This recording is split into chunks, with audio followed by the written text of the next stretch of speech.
Okay, bear with me. This is going to be maybe a little longer because first I want to straighten out some of the works from last week, just give you a little more clarification.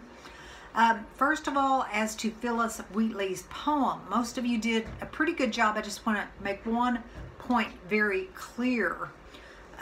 You could have certainly chosen any word, I think, and made a case that it was important in that poem. Here's Anna's post. Just thought it was pretty good and I'd share it. After reading Wheatley's poem on being brought from Africa to America, the word that most stands out to me is redemption. Primarily, this word shows how Wheatley's life bears the likeness of a large-scale redemption story. She was redeemed quite literally. She was bought with a price as she was sent from Africa to America. She was redeemed through her liberation from slavery. Additionally, she uses this word as an allusion to Christianity. By using this particular word, she was able to describe her life story. She was able to highlight, I thought this was good, the juxtaposition between Christianity and racism. Furthermore, this one word helps to highlight the hypocrisy of a predominantly Christian nation practicing racism rather than believing in the redemptive power of God for all. Wheatley references the curse of Cain to suggest that she was predestined for persecution because of the color of her skin. While people can see that racism was actively practiced by her oppressors, she offers the notion that it was their skin color that actually cursed her. Moreover, this beautifully echoes the concept of redemption as she redeems the wrongdoings of her persecutor. And that was nicely done. I do want to emphasize this notion of Cain's curse equaling skin color was totally off. In fact, impossible. As noted, and I hope you really caught this, as noted by John Woolman, it was impossible because all of the earth was destroyed in the flood except for Noah and his family. Noah was not a descendant of Cain's. If you go through Old Testament biblical lineage, that's clearly laid out. So this conjecture was just done in the interest of somebody making a mistake, using that mistake, and it was just grabbed onto like wildfire because it kind of justified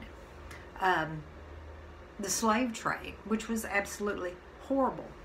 It's pathetic that African Americans themselves were taught all too often by people in the South, by their slave owners, that this was the case. They were cursed by God.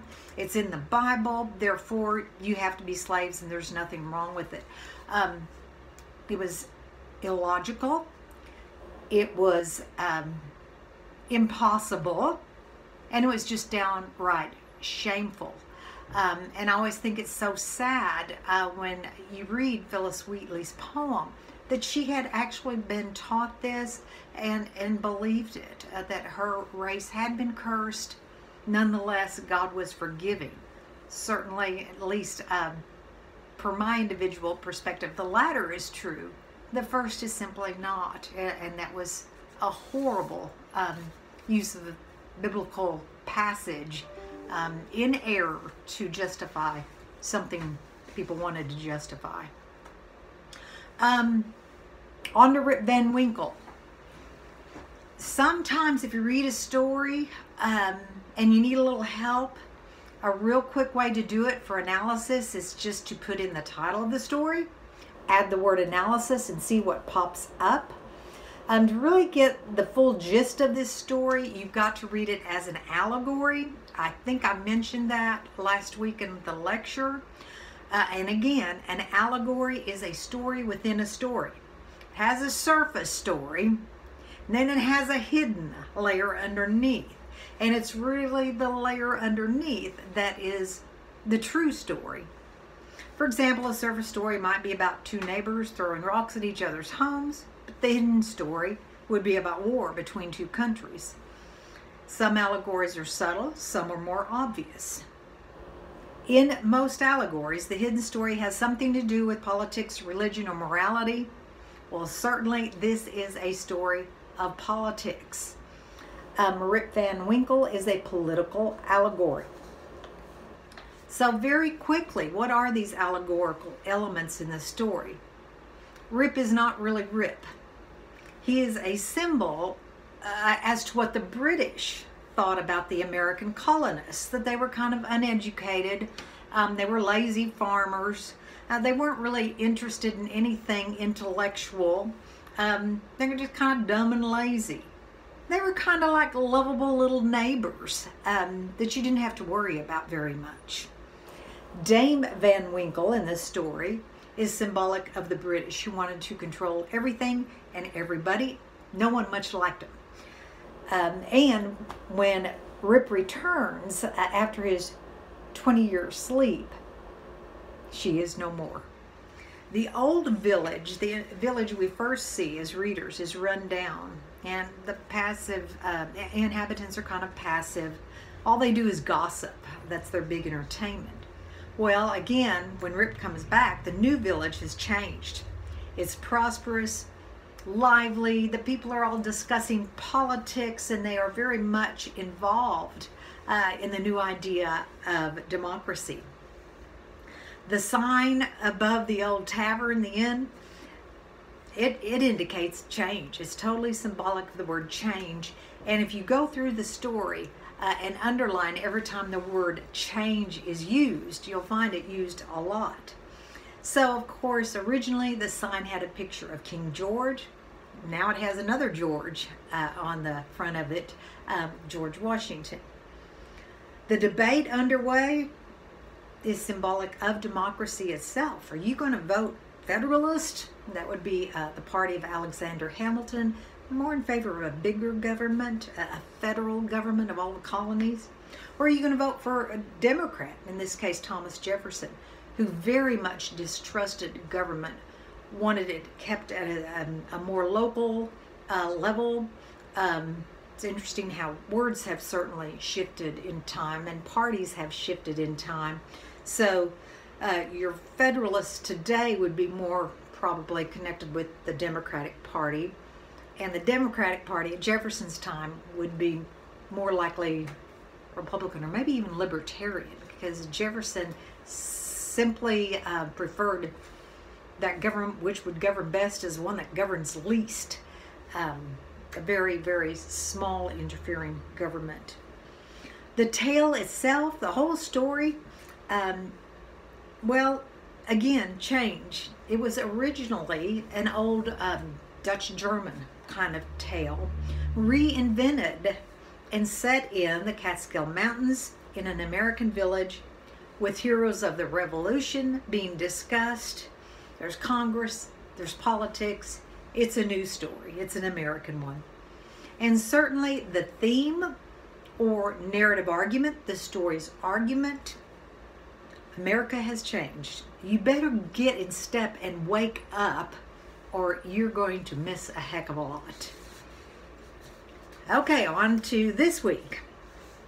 We have moved ever so quickly from the issue of faith, that fundamental Puritan heritage, how Puritan thought kind of certainly played into this whole idea of American Romanticism. Now we're on to the frontier. Words have both denotative and connotative meanings. The denotative meaning of a word you find in the dictionary. Connotative meanings of words maybe are even more important, because they're the associations that come to your mind when you hear a word. For the Americans, that extreme limit of settled land beyond which was wilderness was nothing but symbolic of endless ongoing freedom. Freedom from civilization, freedom for opportunity. And the frontier is one of those words, literally a line, a dividing line on a map. But For Americans, it embodied so much more. This idea of frontier included all of those aspects of American Romanticism listed on your given page in your course. Romantic ideas of this frontier led to ongoing westward expansion. This phrase refers to the endless pursuit of unsettled land, wilderness, that took the 13 original colonies to the Mississippi River, eventually all the way to the Pacific coast. Began with the Louisiana Purchase. It was fueled by such things as the Gold Rush, several gold rushes, Oregon Trail, eventually the railroad across the country, and by a firm belief in manifest destiny. So kind of go through some of this. To understand being free from civilization, I want to talk just for a minute about probably the most recognizable frontiersman. Recognizable because in every image he has on his leather, homespun leather fringed jacket and his coonskin hat. That's Davy Crockett. Davy Crockett was born in 1786 in Tennessee. He ran away from school, elementary school, never went back. He was not stupid, however. He just liked being out in the wild. He was well liked. In 1817, he was appointed magistrate in Western Tennessee. He was then elected colonel of the local militia, certainly fighting against Native American tribal altercations, etc. at that time.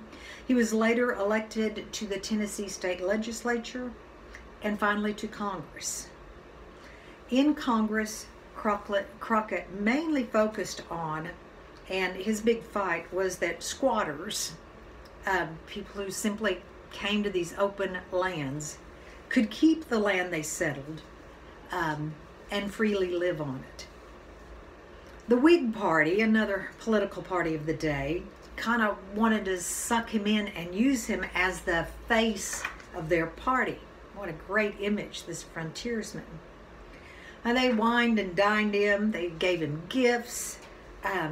Historians have concluded that politics, as well as more and more people moving into Tennessee, what Crockett said, this ever-encroaching civilization, resulted in his becoming less and less interested in all things political. He told his political backers, you can go to hell, I'm going to go to Texas. And he rounded up a few friends, packed it up, and he did just that. He went to Texas, which at that time was the newest frontier. Texas at that time was extremely wild. The majority of people here were Comanches and Apaches.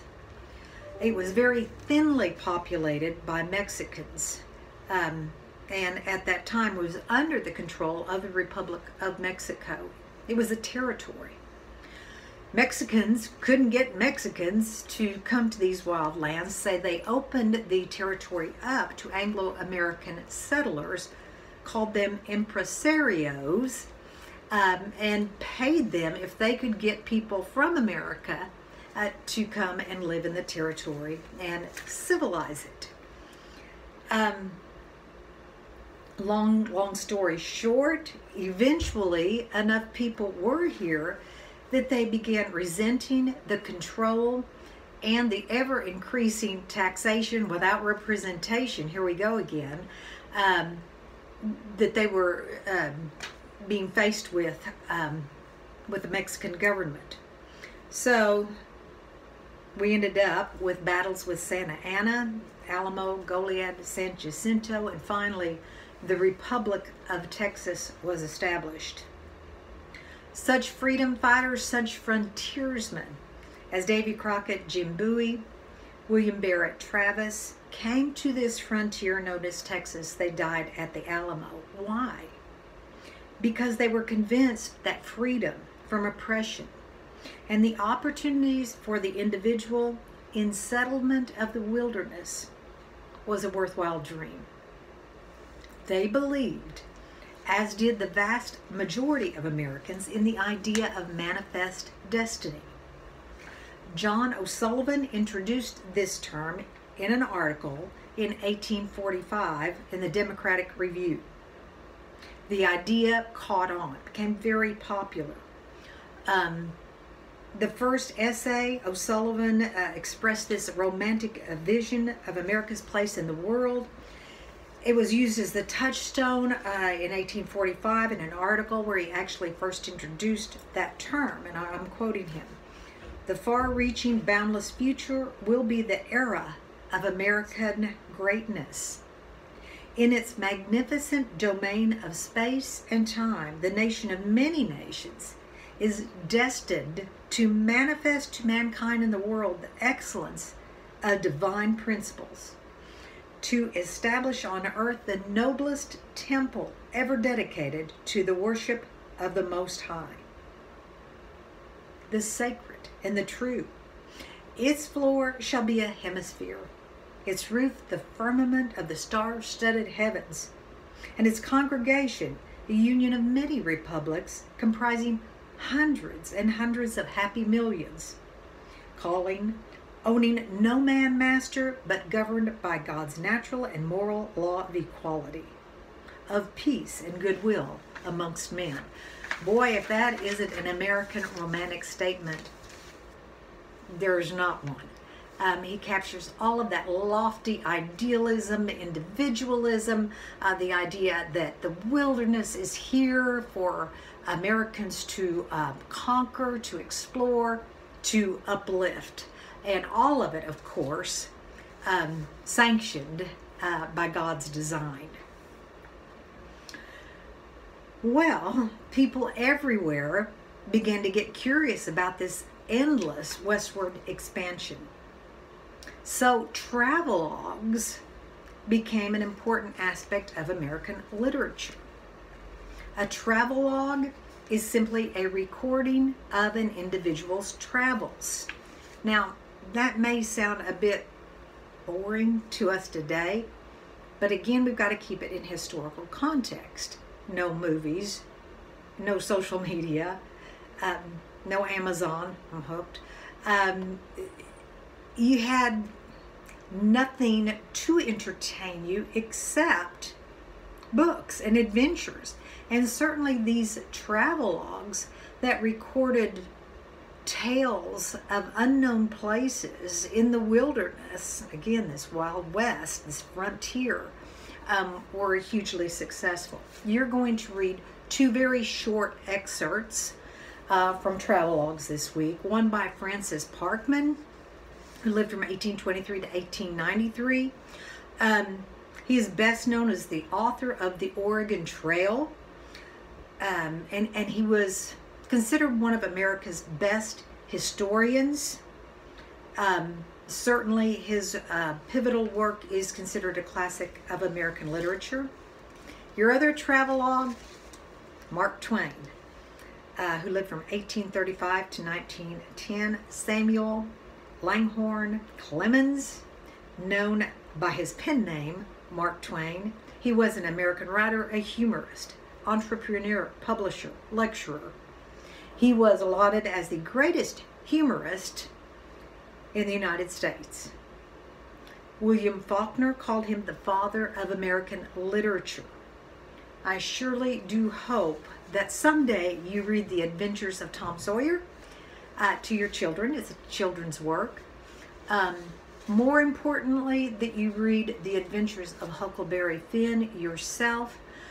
It is a work for an adult audience. It is profound. Probably the best soliloquy that is in literature, a person who's talking to himself. In this case, Huck Finn has this wonderful debate with himself. He's just a kid, and he's floating down the Mississippi River. He's run away from an abusive father. He runs into an escaped slave, Jim. And all he's been taught is that runaway slaves need to be turned in. That's the law. And as he travels with Jim, he realizes something's wrong. Jim is a good man. He kind of ends this debate with himself saying, you know, if not turning Jim is going to send me to hell, then I guess I got to go to hell because I just can't do it. It is an excellent book and quite a commentary on slavery and the evils and just the injustice that went along with it. It's one of those bucket lists. Do read it sometime. So you're going to be reading from Twain, one of his travel logs.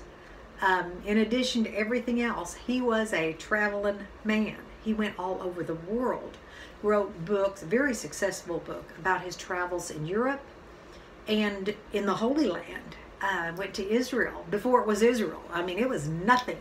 And his statement, his description of that area, it's quite interesting. It does a very good job describing how empty it was, nomads, just a devoid, deserted and desert lands. Much has changed there. You're going to read an excerpt from his book, Roughing It. The whole thing is great. But some of his travels out west in the frontier, very well described. Mark Twain is an excellent writer. Last but not least, you're going to be reading a short story set at America's last frontier. I hope that rings a bell, and that would be Alaska. This story was written by Jack London. London lived from 1876 to 1916. He wrote more than, 50 books, 200 short stories, 400 nonfiction articles. He has been translated into 57 languages.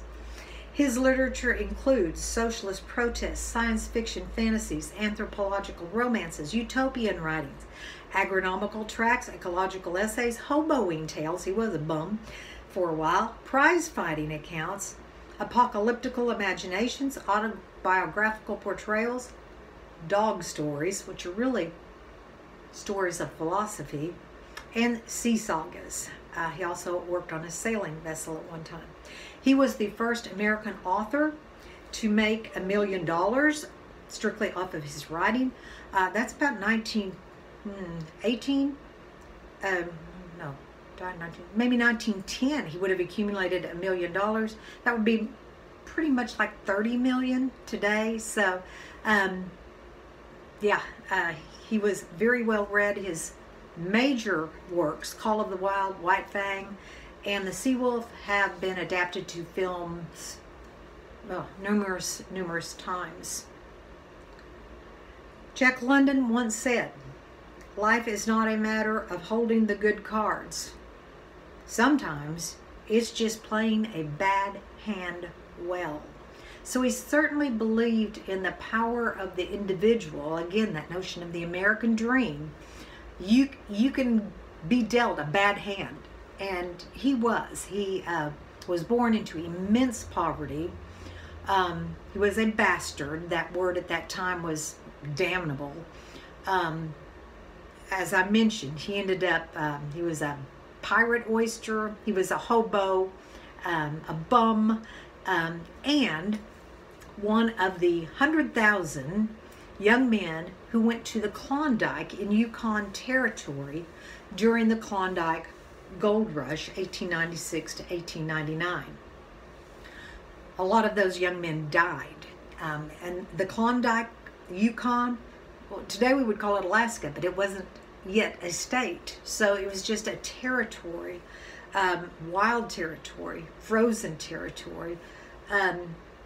Gold was found, and young men rushed to make their fortune in gold. Most did not, of course. London did not make a dime financially, but he gained a lot of material that he used to write great stories, one of which you will read this week, To Build a Fire.